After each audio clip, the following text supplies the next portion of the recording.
Causes of the Pitt's India Act. The major reasons and causes are evaluated as follows.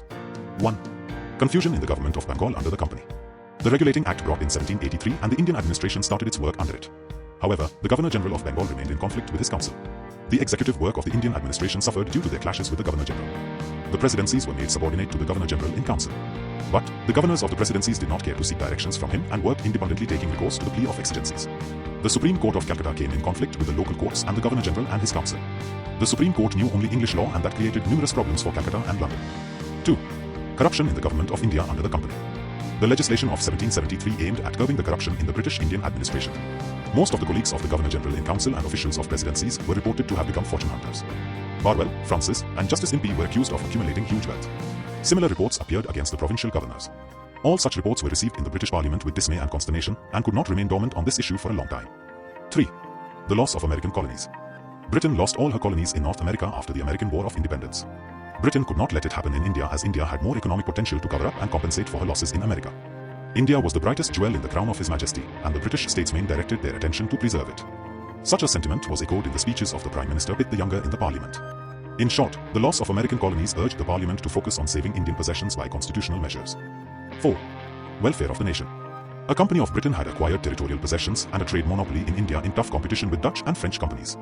Prime Minister Pitt stressed a need in Parliament to bring the activities of the company and its administration under the control of the state.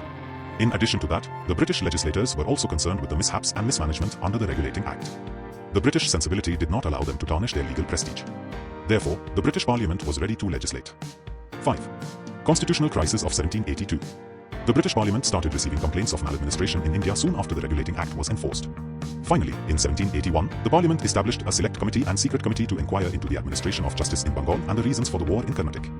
The British Parliament received the reports of the committees and passed injunctions against Warren Hastings, the governor of Bengal, and Hornby, the governor of Madras. The company was directed to recall their 2 officers, but the company refused. In the 18th century, the British were highly sensitive about the sanctity and prestige of their parliament. It was a crisis situation when a company formed under the laws of Britain resisted the directions of the parliament. The company did not recall its officers, and Hastings continued as the Governor-General in council. The Parliament learned in 1782 that it did not have control over the company and its affairs. In 1784, it took an opportunity to establish its authority over all the subjects of Britain, including the company. 6. Financial crisis of the company and its representation to the Parliament. In 1784, the company applied for financial relief from the British Parliament. There was a detailed debate on every aspect relating to the company and its affairs. The Parliament debated on the bills, and the draft was moved first by Henry Dundas and then Fox in 1783. The bill moved by Fox was even passed in the lower house. However, King George III dissolved the Parliament in 1783. William Pitt the Younger became the Prime Minister in 1784, and he moved the India Bill in 1784. It was passed in August 1784.